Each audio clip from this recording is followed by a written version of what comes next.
Well, hello there. I am doing myself a sock. I'm going to do a tube sock. I have made socks before with heels and toes, but it's all the same, they just rub together. So I'm just going to do a tube sock and it'll form to the foot accordingly. This is off of it feels like wool, big old chunk. I got it from Goodwill. It only had a band around it that said the price. So I made myself a hat already. So I'll be able to make two socks and have plenty left over. So I thought I would continue doing this as I spit food on my project. I am 18 rows in. I think I have to have like 30 for the average person's foot. I'm going to measure it when I get close to that. I'm just doing a simple E-wrap. To begin with, I did, it was an E-wrap and then a purl stitch every other one. It doesn't look like anything. If it doesn't stay on my ankle, on my calf, whatever you call those, then I'll put some elastic around it to help. But other than that, I just wanted some nice socks to be able to get my foot in easily. Alright, so today is what? Wednesday the 5th. I've been training on a second day at work. For those of you who don't know, I work at a men's prison here in California, and I normally am in the CLETS desk, which is whatever it stands for. It's the law, it's the background that like any law enforcement can use when they stop a vehicle. They ask dispatch to run a plate and the name and the number. That's the system I use, and there's a whole sorts of opinions, options I should say. So that's what I do just before the incarcerated persons is how we're supposed to say it, not inmates. There's a lawsuit, and yes, incarcerated persons.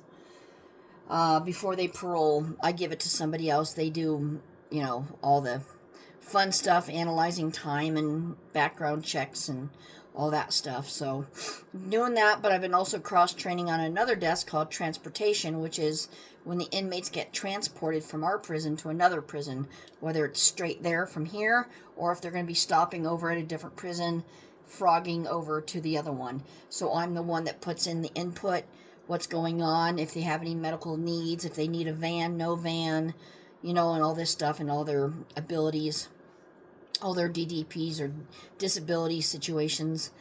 So I fill that in, I fill out the forms and all that kind of stuff. So I'm cross-training on that desk. And it's my first week, so I have another week to go. I'm getting the hang of it. Tomorrow starts a new week as far as paperwork goes. You start a list of those who can start leaving the following week. So this way they can, I put it in the system, and then somebody else looks at it, and they, do their thing to find out if they can go where they want to go and put all the pieces together. So yep, it does make the time go by a lot faster than my normal desk. And then somebody else will be cross-training on this second desk. But it's good to learn something else, not get stuck in the rut and do something different. It's like coming home and doing the same thing. I come home and usually go in my craft room and start crafting. But it's wintertime and it's really cold, so now I have the heater on. And I'm going to wait about 20-30 minutes for that to warm up as I'm doing this sock. And I thought, well, I better just sit here and start on this. I have a tendency to want to start something, and then I can't finish the other one, because now I started this one, so I have to finish this one before I go do something else. But I'm working on a peyote bead for my dentist's office, as I mentioned before, and I'm on my third one. So I took a break for it and started doing this, a little bit different. And I'm out here in the living room as opposed to in that room. Let me mark this down. I find it more convenient to mark down my rows as opposed to a little counter that I could easily misplace somewhere. I am having SpaghettiOs for dinner. Nummy, nummy.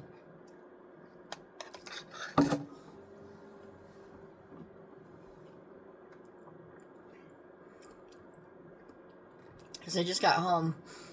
I don't even know what time it is. Well, I got home at 4:45, so whatever time it is.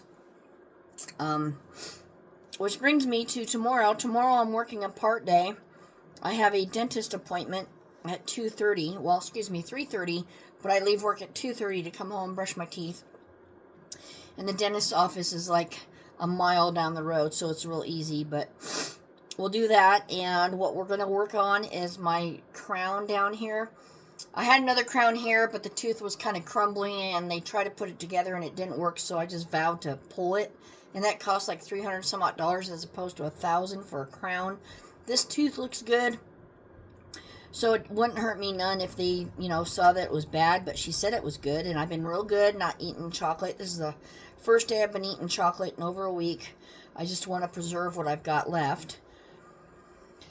So we're going to take care of that crown, see what it looks like underneath, and either replace it with a good crown or a new crown weeks down the road, or we'll have it pulled.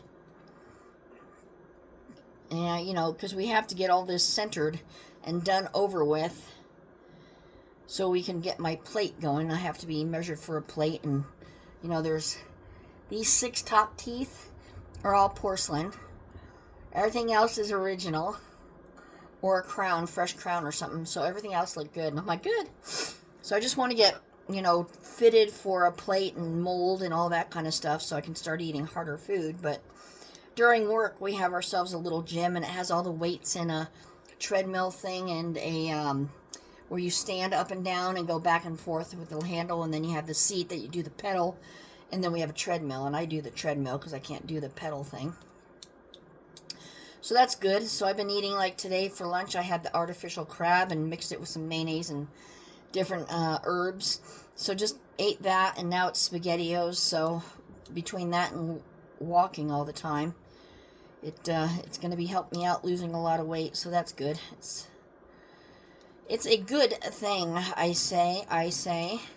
So we'll see how I am come Friday morning. I should be fine. Having teeth pulled is a lot worse than having a crown or taking it off.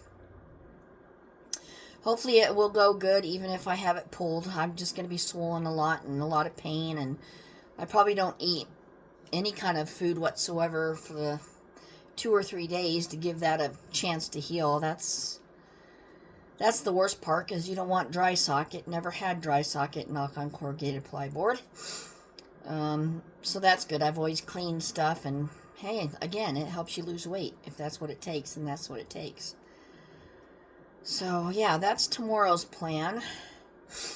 And then Friday, there's no other plans. Next month, let's see, no, I have a TB, a tuberculosis test. They do the interviews online, so I did my Zoom meeting. I have it later on this month. So I just come home normal, and then I have it scheduled like at 5:15 or 5:30 on my own home computer, so that's cool. Then in March, I have block training. We've got to do it once a year. They usually do it closer to your birthday, which mine's in November. But this time they did me in March. So we have 3 days. It's from 6 a.m. to 2 p.m. You have it with and without custody, nurses and all that kind of stuff. And I catch a ride because where I have to walk is miles, and I can't do that. So I have to get up at 4 and then leave by a little after 5, 5:15, 5:20, especially if it's snowing. I'll leave right at 5. By the time I get out to work, it takes 15 minutes. But if it's snowing, rainy, bad weather, whatever, then it'll take me longer. And then I have to catch a ride and make sure, sometimes they leave on time, sometimes they leave real late. But, it's where I park, because I'll have parking to myself. And I can park right next to the vehicle that picks me up and whatnot. So that's good. I can do that for 3 days. And then we have online courses that complete it. So whenever I do my in-person, in-classroom stuff, then that will complete everything I need to know. That takes up your time. What else? And I just sit there and I bring things to draw. Some instructors really engage everybody, and they'll say, okay, get up, let's do this experiment, and whatever. And we're like, oh yeah, cool. Others, they'll ask questions and everybody's quiet and they're like, nah, nah, nah. And then they're like, well, if you guys don't want to give me the answer, I need enthusiasm. We're just going to keep doing it and blah, blah, blah.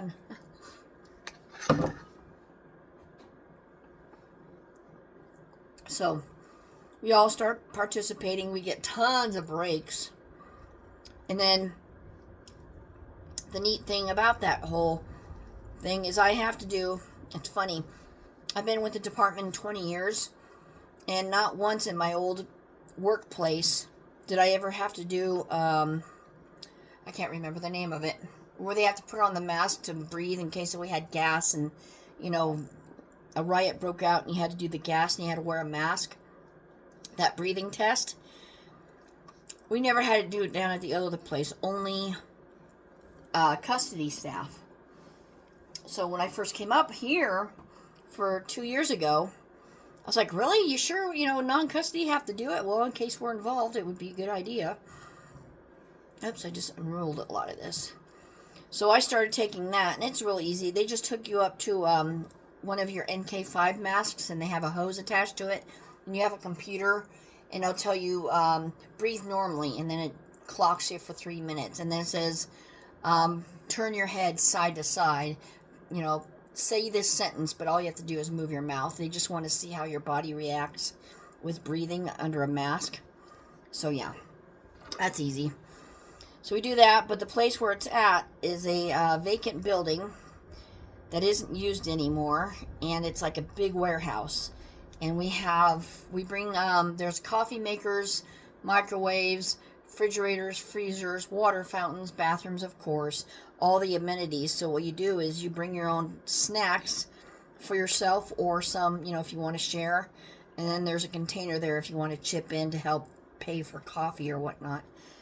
So it's pretty good that, everything's there, and you make sure you bring in enough lunch, enough snacks, your notebook to doodle in. I wish I could bring this to do it, but it'd be like an insult, someone's talking and and you're knitting. So I may just bring a word finder book. Sometimes, you've been doing it for the last 20 years, the same thing, and there's different programs. They say the same. It's for the same topics, but they say it differently and have more engagement that you're supposed to do.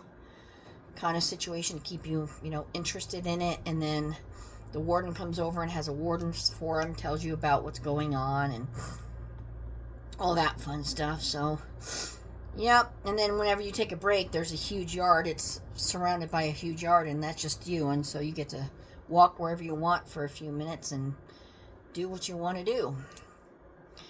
So that's coming up in March. So that's training. I had something else in March I wanted to say. Oh, I have doctor's appointments that I do telemed. They call it Helo, which is the same as Zoom, but they call it Helo. So I have those in March. April, May, I'm good. And then in June, late June, is when I'm going to Oregon for a week at the end of June. I think the 23rd, that week. Yep, the week of the 23rd. To go take care of family stuff, and I'm going to be there all week.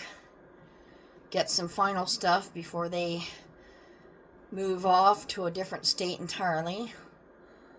Yeah. After that, I'm freed up the rest of the year unless I have appointments that I make here and there. Oh yeah, also in June, mid-June, I have to go see a new knee doctor because my current knee doctor in our town retired. And nobody around our town wants to take a federal comp that's our primary. They just don't want to deal with it. And I'm like, it's not like you have to do anything. I just walk in, say, hi, how you doing? This is what I'm feeling. This is what I'm doing. I don't want pain meds. I don't need PT. I don't need any of that. And nobody wants to touch me. So I'm going to go back to my original surgeon who put in the knee. Yeah. And that's a few hours away. It's the Carson City. If anybody's familiar with the Nevada area, it's Carson City. Been there years ago. Had to go there for several weeks to get updated on what we're going to do and all that stuff. And then I had somebody bring me for my appointment, which was in Tahoe.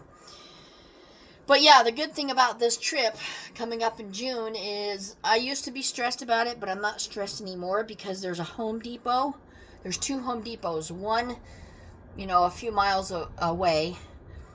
And then there's one right outside of his office door, practically at the next light. So I'm like, okay, I can do this, because Home Depot in June is going to have a lot of plants, right? And I haven't bought plants in, what, 2 years? I got so many plants. So, you know, not only that, but now that I'm into yarn and stuff, that might be an issue, because I don't know if Home Depot has a craft section. I'm not that familiar with that building, of what it has, other than plants and hardware and, you know, the building stuff. But I don't think they have a crafting area. So I'll see what other stores are nearby and around, and, you know, maybe I can find out. I'll put in the address in my phone's GPS, and then we'll see what's around and how comfortable I am going on side streets and doing this, that, and the other. But, yeah, what else is going on? I already mentioned in my other video that I ordered a whole mess of yarn. Some from Joann's is already coming. Some from Hobbii. Can you guys tell me if it's Hobbii or Hobbii? Hobbii. Let me know. Is it Hobbii like we have lots of hobbies? Or is it Hobbii like Obi-Wan Kenobi? Just kidding on that, but just to understand the difference. Or Hobby Lobby. Hobbii or Hobbii? Either way, Hobbii makes sense, because that's what it is. It's a bunch of hobbies.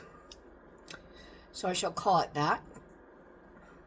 So theirs coming over, and theirs is coming from a different place other than Denmark. It's coming from another place in the States, and I'm like, okay. So then I have that, and my Temu order that got stuck. I had 2 Temu orders that I just did a few days ago. There's supposed to be a third one, but it's stuck in LA because of the fires and all that stuff, and it's still sitting there and stuck. So I'm like, uh-oh. Mercy me. I wonder if, you know, if things get destroyed, is there some way of proving it got destroyed? And, you know, $5 isn't good enough credit, but they'll have to do their research if that's the case. But I know it's probably not, because it made it that far. So it's just a matter of probably they're only allowing certain vehicles in and out, and it takes longer and all this kind of stuff with all the fires and what have you. Couldn't imagine living in a town with all that hectic stuff going on. So yeah, that's going to come in. All my Joann stuff, all my Hobbii, and then more Temu yarn. I counted Temu yarn and Hobbii. I don't know if I did Joann, but I was over 80 skeins, cakes, whatever, pieces, because some of them, it, like, the more you bought, I think it was on Hobbii, the more you bought, the lesser you had to pay. So I did like 10 of each one, and so that ramped it up, but I think I was over 80. 89, I know. So there's going to be a lot coming in. I'm still dibble-dabbling with my wall of yarn over here. I don't like the way it's working right now. It just seems, I don't know. I don't do it by color. I do it like fabric. Not fabric, come on now. The yarn thickness, whether it's fuzzy, thin for a hat, thick for a sock, or if it's in a cake, or if it's all squirrel. I'm not sure how I want to arrange it, or if I just say F it and put it there. Because I do have that, I have that wooden crate thingy container on the bottom. I was showing you on my YouTube last time of where I was storing some.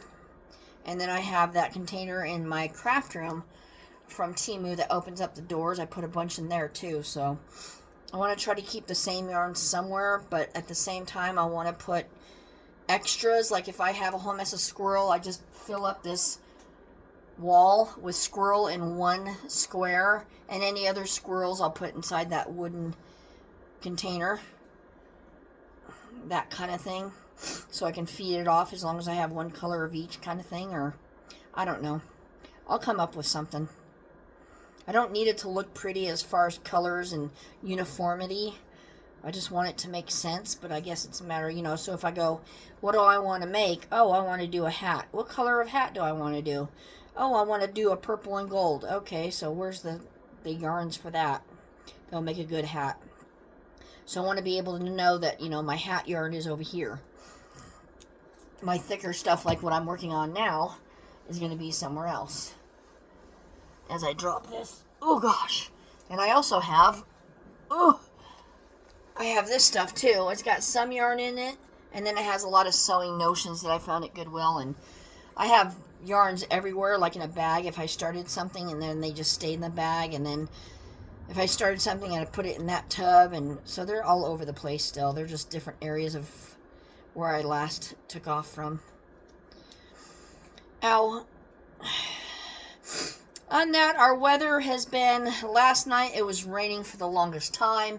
It was so loud I fell asleep to it because I have a metal roof. It was real loud, and then all of a sudden it just stopped. But I was listening to our police scanner because I knew we were going to have freezing weather.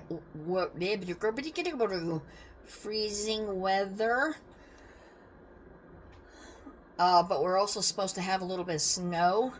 So when it stopped raining, I also heard on the scanner that one of our rivers that is known to flood, and one of our coworkers lives in the apartment building that's down from it. They were saying that street was closed off and it started to crest the river, and it went all the way up to their front door. So they were getting ready to move and do something and watch, but it stopped just in time, and then it froze this morning. So this morning's trek was very slow. People were behind me, and I was like, yep, you can either pass me or you can just stay the speed I am. I'm probably going to save your life, so follow the leader or get the heck off my butt. We've had, not due to any weather, but we've had 4 fatalities within a week because one person, I don't know any names except for one person. So if you visualize people driving, and this was early in the morning, dark, and then other people driving the other way, one person was behind a semi and went to go past, but didn't give that other car enough room to, so they can pull back in. So that other car coming the other way saw the headlights, went to the side of the road to avoid the collision. That person, who was an idiot and went around that semi and was speeding, because they always have been, they met that person at the same time on the corner. They both collided head on, and they both died. And one of them was one of our dentists who only accepted our dental plan that we have. Everybody else you have to pay up front and get paid back. He was the only one that accepted our plan. I didn't go to him, never met him. Nice man in his 60s. Gone. Just gone because somebody was too much in a hurry and didn't leave enough room, and somebody was trying to avoid that accident, end up dying anyway. So, I mean, there's probably no room for things there. And then, unfortunately, when those two collided, the traffic was still going. They're coming upon the accident. One guy pulled over to help the 2 victims, and his wife was in the car. He got out, waiting to cross to help those. One lady didn't see him and freaking hit him, and killed him. And that lady works in our, not our office, but our place of work. So yeah, I was like, wow. They didn't see him, because again, it was late at night. Things were going, you have a lot of things going on, different situations, and they were going fast enough to where he was hit and killed, and his wife saw the whole thing. And then, of course, the driver did. She's fine. But it's like just stupid idiot stuff. People just die because that one gal was said that she always races like that. She always drives fast, takes chances, and she ended up killing. Well, I'm just saying, I'm glad that she died as well as who she killed, because that's karma right there. That's no fair. And then we had another one. I probably already said this, but we had one in a while back, and it was a semi and several cars, and they were at the stop sign here it's a big intersection. We have a Ford Motor Company, CHP, right next to it, but it's in an intersection, a 4-way intersection. a stoplight and everything. And the semi and several cars were at the stop sign or stoplight, and the light turns green. And as you know, some semis just take a long time, whether they're empty or not. And they started going slowly. The cars behind them were going slowly. It included a young woman with her 8-year-old daughter, and some guy in a, I don't know, I'm going to call it a Jeep or a van, comes bat out of hell and hits several cars, end up taking her car and smashing it in the back of that semi, killing her, and her daughter was in critical condition. The daughter's awake. We don't have any other news other than if you know somebody who knows her and knows the updates, I don't know if they'll say anything more.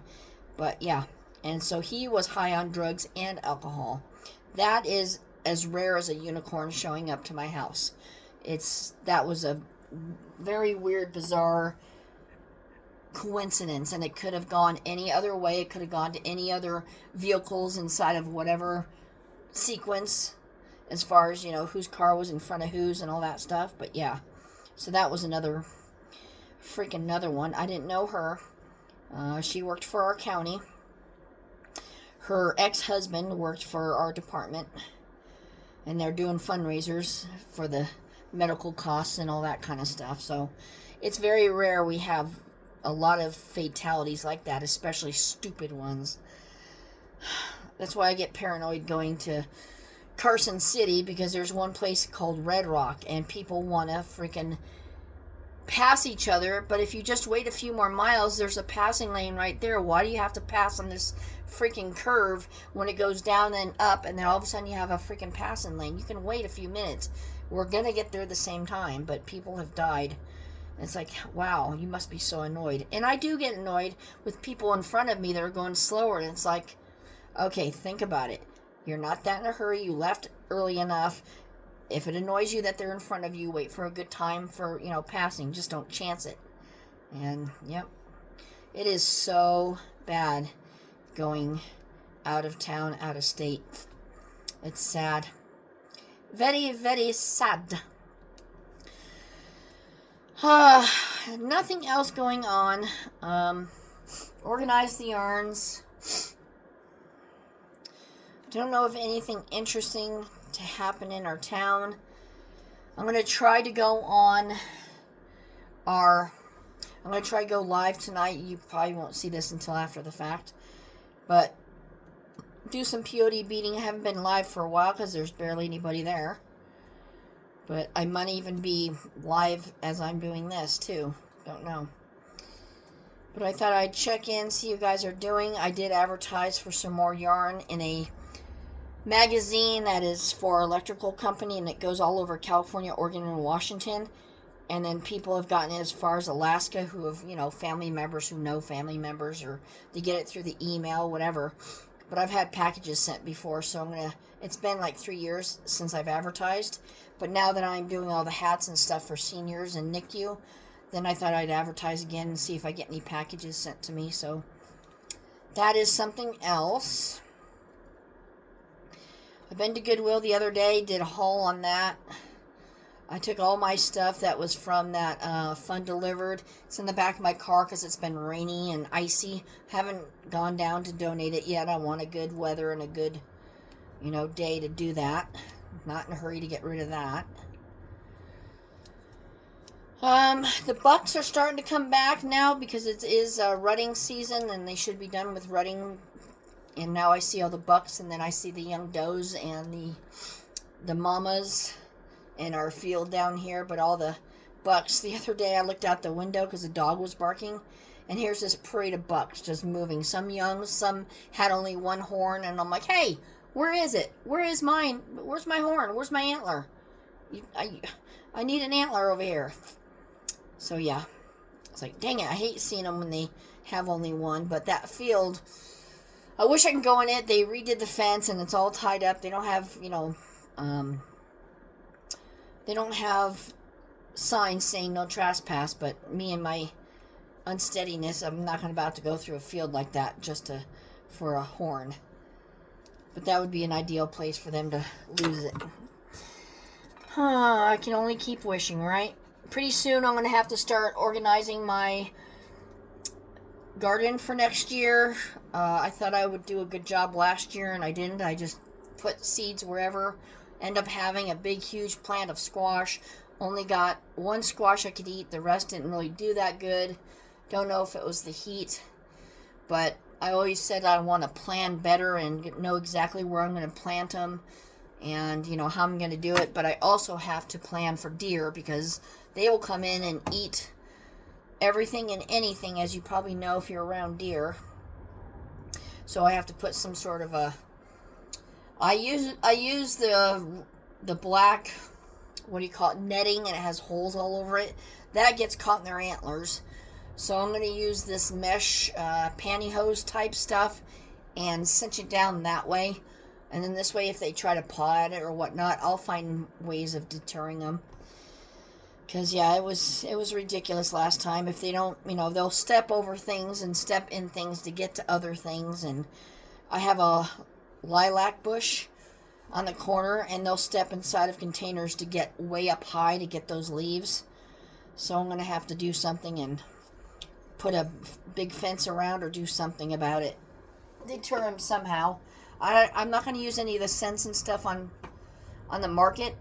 But if you guys have any ideas of what to use, I'm going to probably use cotton balls or something like sponges that hold a lot of moisture, and then soak it with ammonia or something foul smelling like that, and see if that might deter them, and just do it at night when is the most, when they come out the most. During the summertime, they'll come and lay down, but they can also be a nuisance. If it's too hot, they won't be. They'll just come in, graze, drink, and then they'll lay down. But, yeah. I like seeing them around, and I think it's neat, but I may have to discourage them from coming in my yard this time. Gets ridiculous, you know. So they love strawberry plants. I've figured that out the hard way.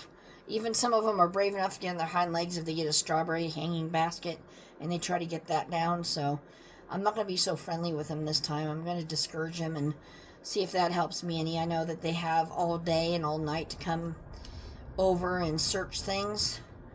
So I'll have to plant the things that they like to eat and put them in a certain section, and then put netting over it and sponge with ammonia or something to... I also have a lot of those Temu lights. They look like half pyramids, and they come on sensory. Those always help too, because it kind of spooks them. So I can do that. But that is my plan so far. That's all I've got to tell you guys. I wish more of you would show up on my lives at 7, but I was hitting it heavy and hard every weekday and then weekend. And if nobody shows or it's not worth a conversation, I don't even bother saving them. But yeah, just miss the lives. But if there's nobody there, then there's no point. Weekends are usually the best because I can go up later, whereas the weekdays, I can't stay that late to where the other time zones are starting to come in. So it's a hit and miss. So I'll probably just do it on the weekends then, or what have you. Alright, there's my other row. I'm going to go ahead and watch some more YouTube videos, finish up my dinner. I haven't even... Oh, there's my water. Yep, got to do things around the house, so I thought I'd check in, see how everybody's doing. Leave your comments, questions down below. Let me know what you're up to, what's your weather like, anything interesting. And if I were to do a live... I'm in the Pacific Standard Time, so what kind of zone are you in, so I can figure it out, and you know where the majority of you are watching me from. If you wanted to do a live sometime, and I can do either POD or talk about yarn or what have you. So let's get it going. Let's go. Thank you for joining me, and we will talk to you on the next go around. Bye bye.